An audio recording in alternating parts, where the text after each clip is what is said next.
नमस्कार। अतीत the past में एक बार फिर आपका स्वागत है।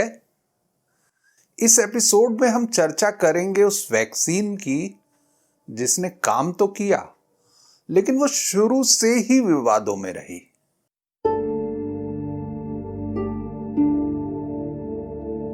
ये कहानी है यूक्रेन में पैदा हुए एक सजीले नौजवान वोल्डेमर मर्केडेई हॉफकिन की।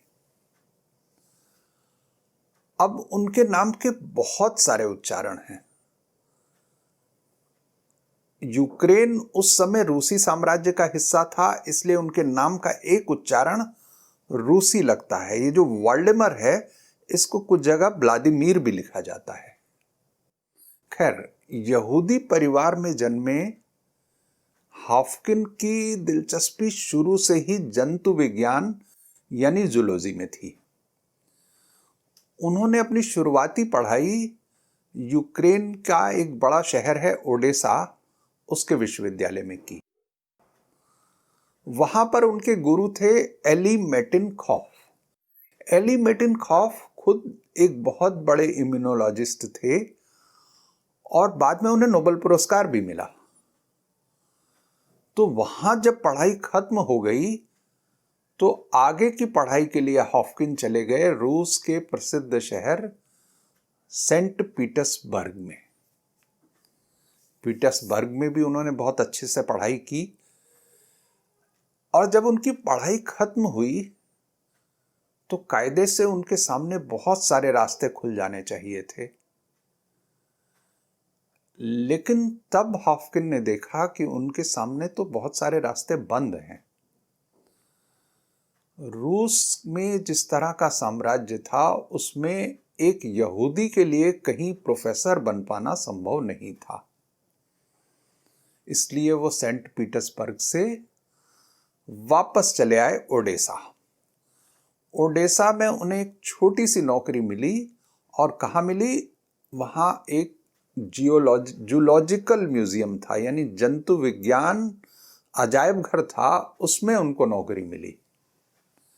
इस नौकरी में उनका मन नहीं लगा, लेकिन उन्होंने 4 साल तक वहां नौकरी की और जैसे ही उनको मौका मिला वो वहां से निकलकर स्विट्जरलैंड चले गए।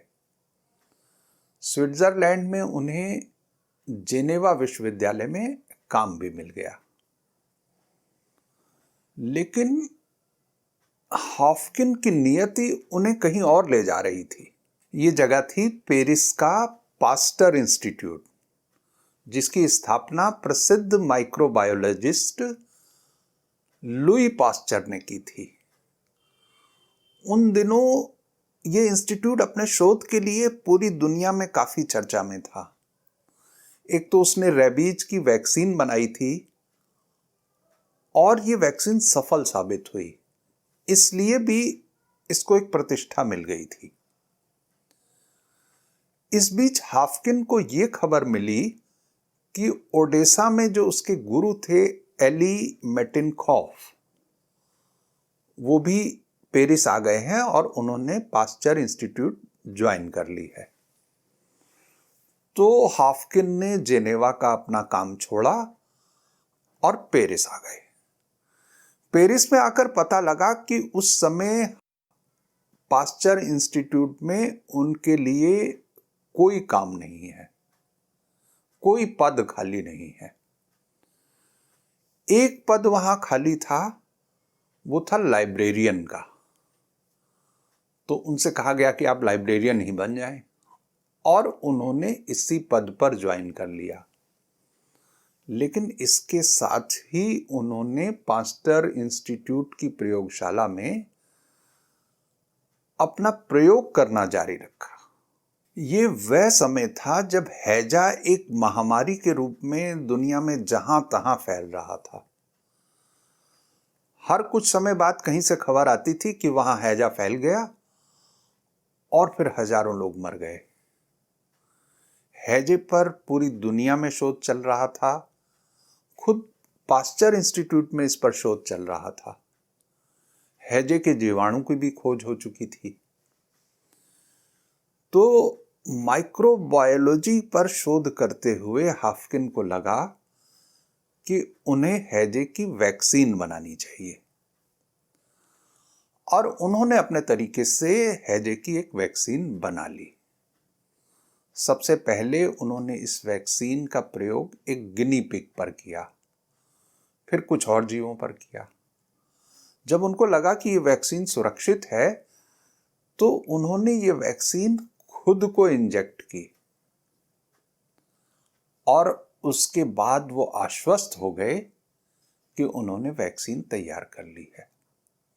फिर उन्होंने वैक्सीन ली और अपना जो पूरा शोध था, पूरा जो शोध पत्र था, उसे लेकर वो लुई पास्चर के पास चले गए।